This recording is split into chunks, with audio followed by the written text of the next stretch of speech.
Hello, good morning बेटा।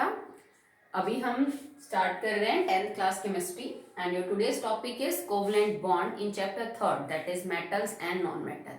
तो last video में मैंने कोवलेंट बॉन्ड स्टार्ट कर दिया था, क्या होता है, कोवेलेंसी क्या होती है, टाइप्स कितने होते हैं कोवलेंट बॉन्ड के, single, double and triple covalent bond. और उसमें मैंने जितने भी एग्जाम्पल करवाए लास्ट वीडियो में that are all of single covalent bond, जहां पे 2 इलेक्ट्रॉन शेयर होते हैं, टोटल 2 इलेक्ट्रॉन शेयर, एक सामने वाला एटम करता है, दूसरा दूसरे वाला इलेक्ट्रॉन एटम करेगा। दोनों सेम एटम भी हो सकते हैं तो हम उनको होमो एटॉमिक मॉलिक्यूल बोल देते हैं। जैसे अगर हाइड्रोजन और हाइड्रोजन मिलके 2 इलेक्ट्रॉन शेयर कर रहे हैं तो this is homo atomic molecule, ठीक है। अगर हाइड्रोजन और क्लोरीन मिलके 2 इलेक्ट्रॉन शेयर कर रहे हैं then it is a hetero atomic molecule. जब 2 अलग अलग एटम हो तो हेट्रो एटॉमिक मॉलिक्यूल, जो सेम एटम हो होमो एटॉमिक। तो हमने सिंगल बॉन्ड के जो है वो एग्जाम्पल डिस्कस किए थे। अब हम डबल बॉन्ड के एग्जाम्पल करेंगे। डबल बॉन्ड बनने के लिए 2 एटम्स के बीच में 4 इलेक्ट्रॉन शेयर होना चाहिए। ओके, तो चलिए स्टार्ट करते हैं। That is double covalent bond.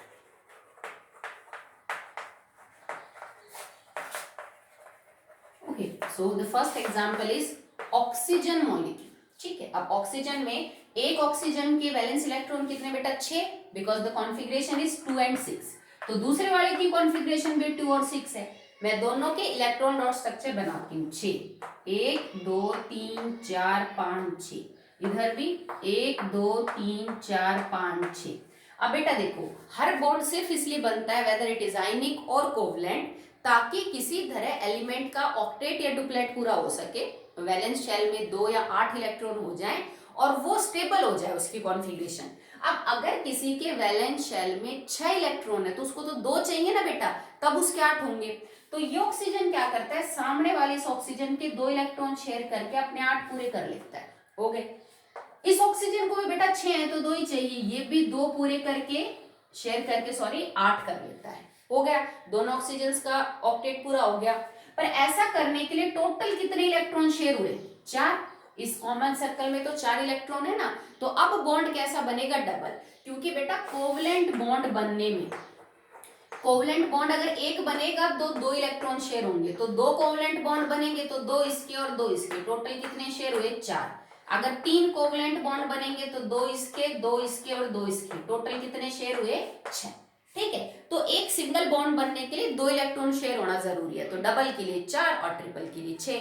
यहाँ टोटल 4 इलेक्ट्रॉन शेयर हुए, इसका मतलब एक ऑक्सीजन एटम और दूसरे ऑक्सीजन एटम में डबल बॉन्ड है, ठीक है। तो आप इसको ऐसे लिखेंगे, ऑक्सीजन डबल बॉन्ड ऑक्सीजन।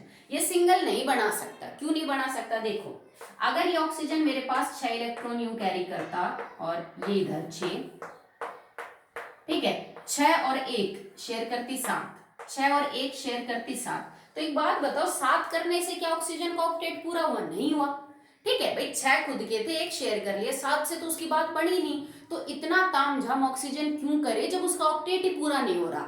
तो बेटा वो 1 शेयर नहीं करेगा, वो 2 शेयर करेगा ताकि उसके 8 क्या हो जाए बेटा, पूरे हो जाए। ओके, चलिए सेकेंड एग्जाम्पल देखिए इसी कैटेगरी का, carbon dioxide.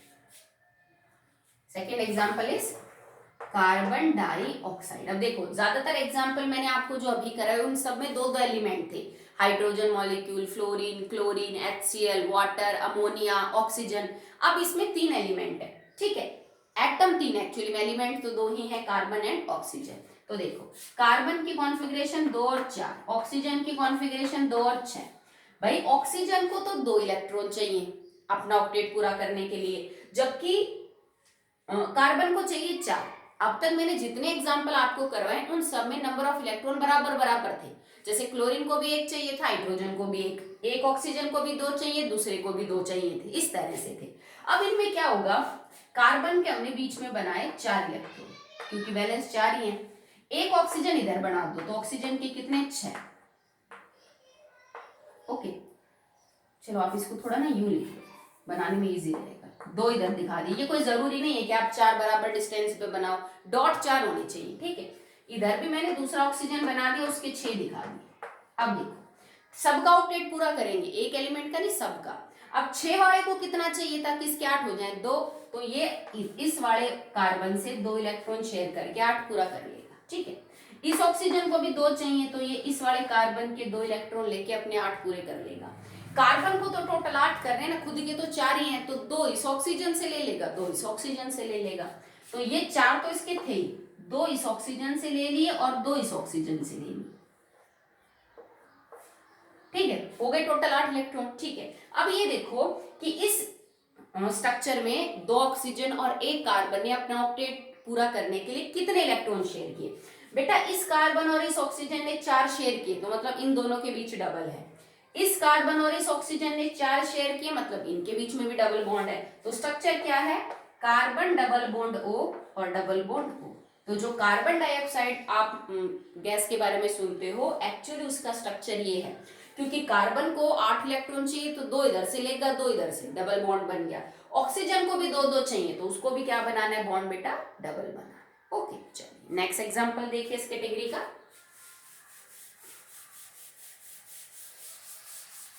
Third is ethene. ये आपके लिए नया है, आप इसको अगले चैप्टर में पढ़ोगे। इट इज, आप इसको ये भी लिख सकते हो C2H4, या आप इसको, चलो आप ऐसे लिख लीजिए, इसको C2H4 लिख सकते हैं। ओके, कैसे है C2H4 में? देखो इसमें 2 कार्बन और एक्चुअली में 4 कितने बेटा? हाइड्रोजन है। करना क्या है, आप 2 कार्बन बनाइए, इसके 4 इलेक्ट्रॉन, 1 2 इधर और 1 इधर। मैं ये इसलिए बनाती हूँ क्योंकि एक्चुअली मुझे तो पता है ना कि बॉन्ड किस तरह बनेगा, तो थोड़ा सिमेट्रिकल लगे इसलिए। नहीं तो आप, ये कोई फिक्स रूल नहीं है कि 4 इलेक्ट्रॉन आपको कैसे दिखाने, वो आप आगे पीछे कर सकते हो, no problem at all. Okay, अब आपको हाइड्रोजन 4 लगाने, तो 2 इसके लगा दो, 2 इसके लगा दो। ठीक है, एक हाइड्रोजन इधर, इसका इलेक्ट्रॉन, हाइड्रोजन ये उसका इलेक्ट्रॉन, एक हाइड्रोजन उसका इलेक्ट्रॉन, एक हाइड्रोजन और उसका इलेक्ट्रॉन। ठीक है भाई, हाइड्रोजन को तो 1 इलेक्ट्रॉन शेयर करना है ताकि उसका डुप्लेट पूरा हो। तो ये हाइड्रोजन इस कार्बन का ये इलेक्ट्रॉन पूरा शेयर करेगा और डुप्लेट बना लेगा। ये इसका शेयर करेगा, डुप्लेट बना लेगा। ये इस कार्बन का शेयर करेगा, डुप्लेट बना लेगा। ये इस कार्बन का शेयर करेगा, डुप्लेट बना लेगा। हाइड्रोजन का काम तो हो गया पूरा। ठीक है, इस कार्बन के बारे में बात करते हैं। देखो इस कार्बन के 1 2 3 4, 4 तो खुद के हैं और 2 इसने हाइड्रोजन से शेयर किए, तो ये उसके भी शेयर करेगा। तो 1 2 3 4 5 6, ये तो इसके खुद के हैं। 2 सामने वाले कार्बन से शेयर कर लेगा। ठीक है, क्योंकि बेटा अगर कार्बन और कार्बन के बीच में इलेक्ट्रॉन शेयर ही नहीं होंगे तो उनमें बॉन्ड ही नहीं बनेगा। ठीक है, तो ये कार्बन क्या करता है कि 2 तो हाइड्रोजन की, 4 खुद के और 2 सामने वाले कार्बन के शेयर करके 8 पूरे कर लेता है। 1 2 3 4 5 6 7 8।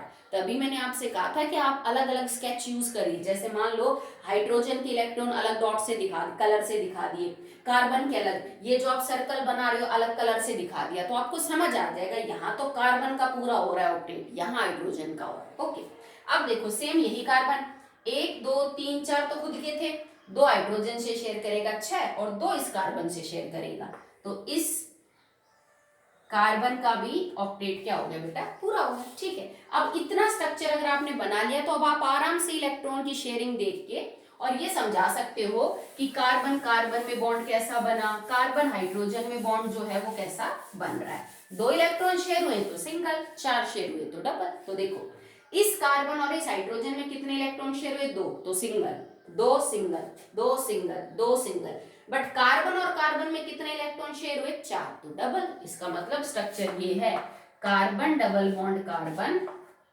Single bond hydrogen, single bond hydrogen, single bond hydrogen and single bond hydrogen. ठीक है, so these are the 3 example in which double covalent bond is formed. आगे देखिए, the last type of covalent bond is triple covalent bond, जहां पे total 6 electron share होंगे between 2 atoms. They can be same, they can be different. Okay, so इसका first example है nitrogen molecule.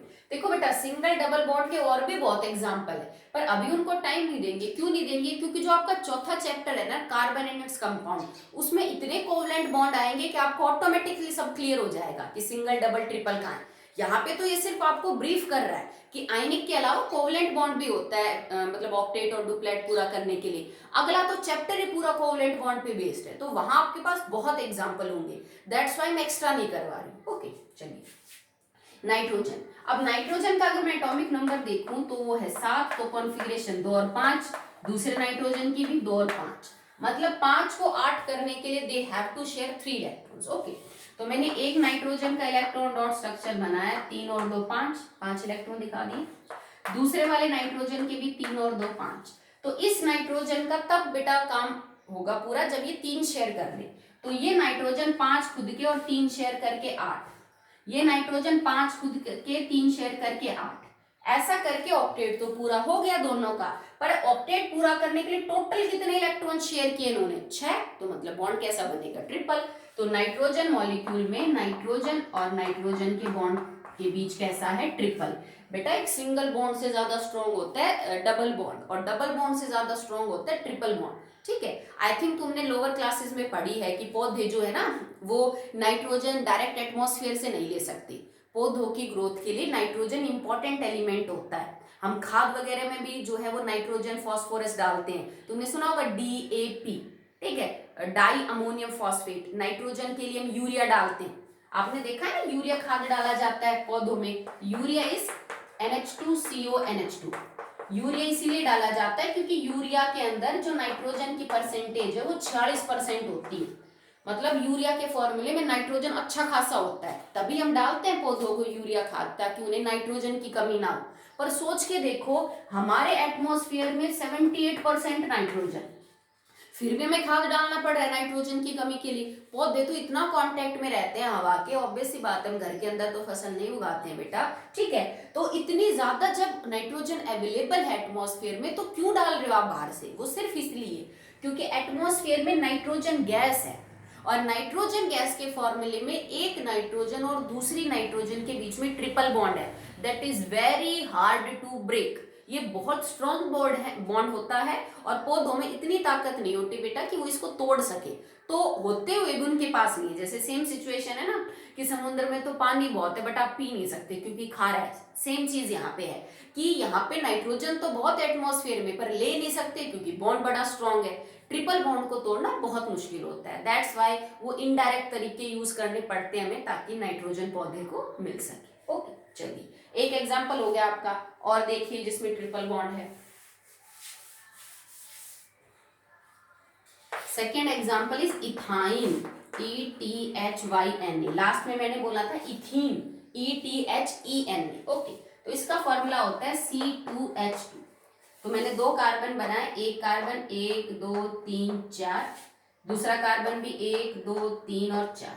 Hydrogen एक एक दे दो दोनों को, ये हाइड्रोजन का इलेक्ट्रॉन, ये हाइड्रोजन का। हाइड्रोजन ने डुप्लेट पूरा किया कार्बन का शेयर करके, इसने भी डुप्लेट पूरा किया। ओके, इस कार्बन को 8 पूरे करने, देखो 1 2 3 4 तो खुद का है, एक इस हाइड्रोजन का ले लिया 5, तो 3 सामने वाले की शेयर कर लेगा, टोटल 8। सेम ये कार्बन करेगा, टोटल 8 हो गए।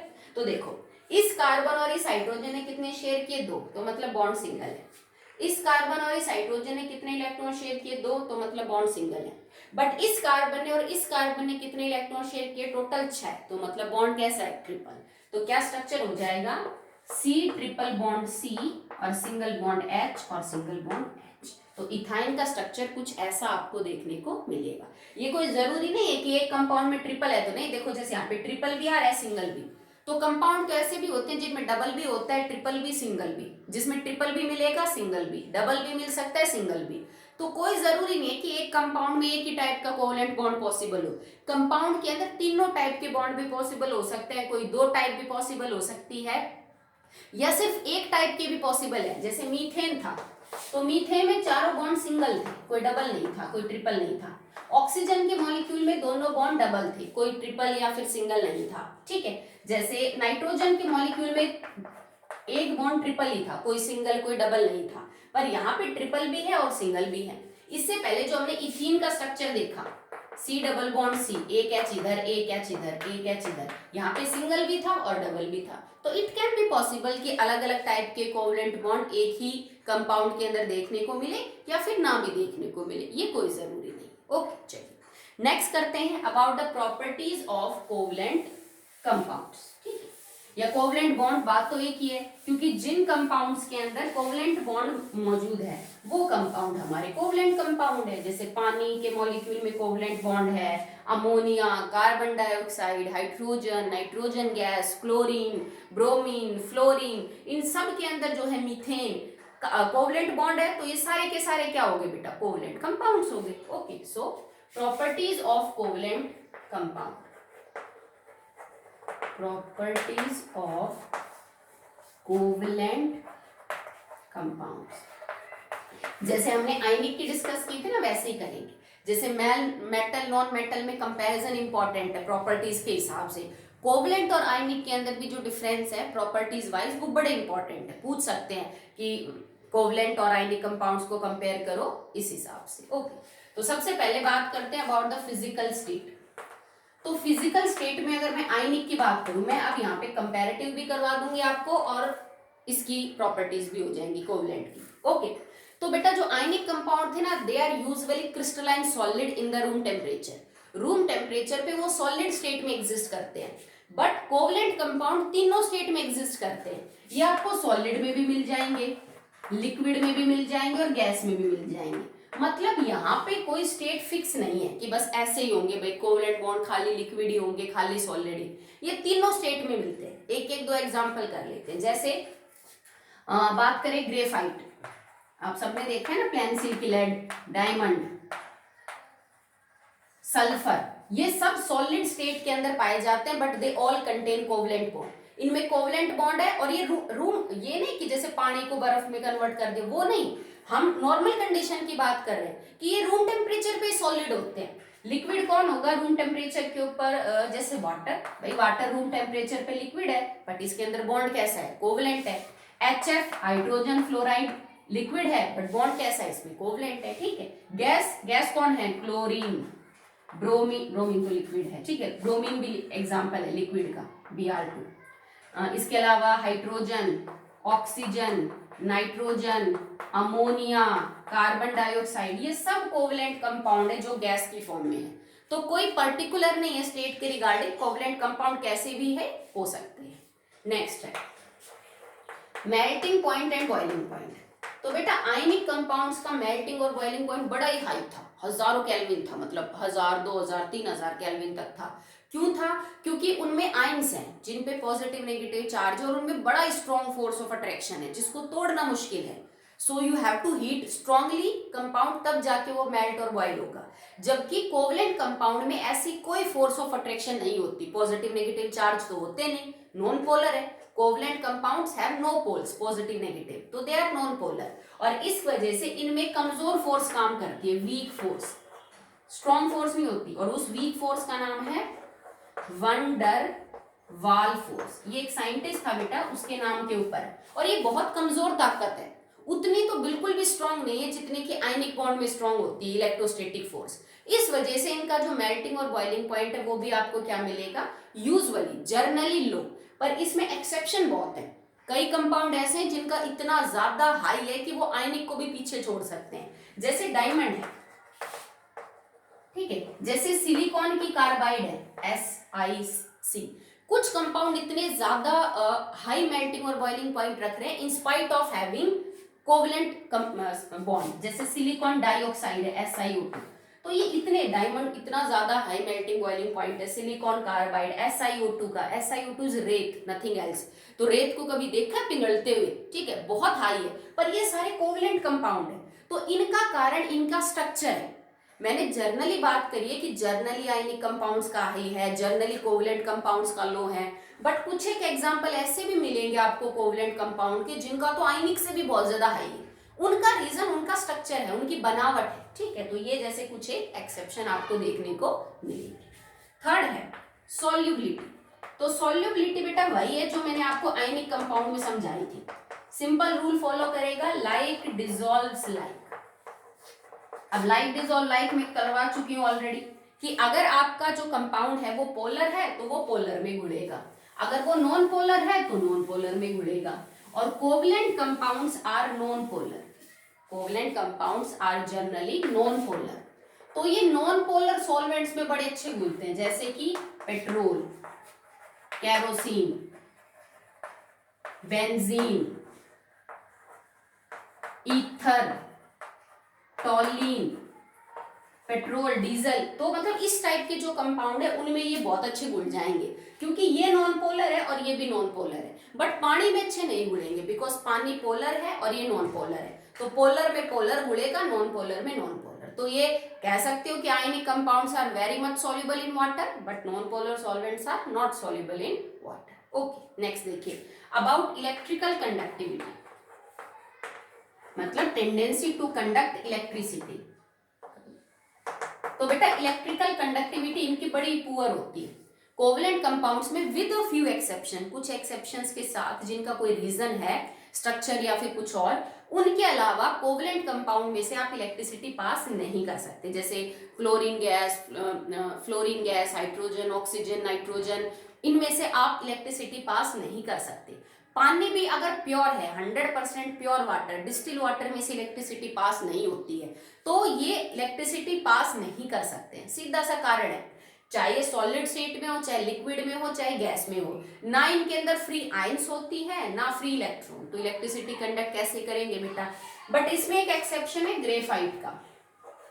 ग्रेफाइट का स्ट्रक्चर कुछ ऐसा होता है बेटा कि उसमें फ्री इलेक्ट्रॉन होते हैं, इस वजह से ग्रेफाइट इलेक्ट्रिसिटी कंडक्ट करता है। ये एक्सेप्शन है एक। ओके, आपने देखा भी होगा कई बार जो मोटे सेल होते हैं ना, रेडियो में डलते हैं, उनको जब आप तोड़ते हैं तो बीच में एक ब्लैक कलर की रॉड निकल के आती है, वो ग्रेफाइट है। तुम्हारे पेंसिल की लीड जो है वो ग्रेफाइट है। कभी करना एक्सपेरिमेंट, एक छोटी सी बैटरी और बल्ब लगा के और बीच में पेंसिल की लीड से 2-4 जोड़ना। अगर ग्रेफाइट इलेक्ट्रिसिटी कंडक्ट करेगा तो बल्ब जलेगा, अगर नहीं करेगा तो नहीं जलेगा। तो कुछ एक कंपाउंड्स को छोड़ के जो कि अच्छे इलेक्ट्रिकल कंडक्टिविटी दिखा सकते हैं कोवलेंट होते हुए भी, ठीक है, बाकी जनरली जो आपके कोवलेंट कंपाउंड्स है that are not very good at conductor of electricity में ज्यादा अच्छे नहीं है, बहुत ज्यादा अच्छी नहीं करते। 1-2 कारण आपको देखने को मिल जाएगा। अगर आप थर्मल कंडक्टिविटी की बात करें, थर्मल कंडक्टिविटी का भी मतलब यही है कि हीट को पास करना, ठीक है। इलेक्ट्रिकल का मतलब बिजली को पास करना और थर्मल कंडक्टिविटी का मतलब है हीट को। तो ये हीट भी अच्छी कंडक्ट नहीं करते, यूं नहीं है कि सिर्फ बिजली को अच्छा पास नहीं करेंगे ना बेटा, ये थर्मल कंडक्टिविटी में भी बड़े कमजोर होते हैं covalent compound, they will not conduct heat, ठीक है, इतनी जल्दी आसानी से पास नहीं करते। ओके, एक पॉइंट और है वॉलेटिलिटी।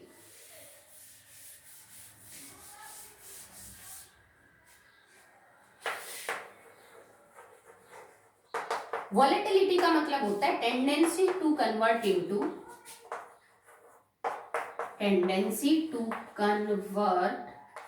Into vapours.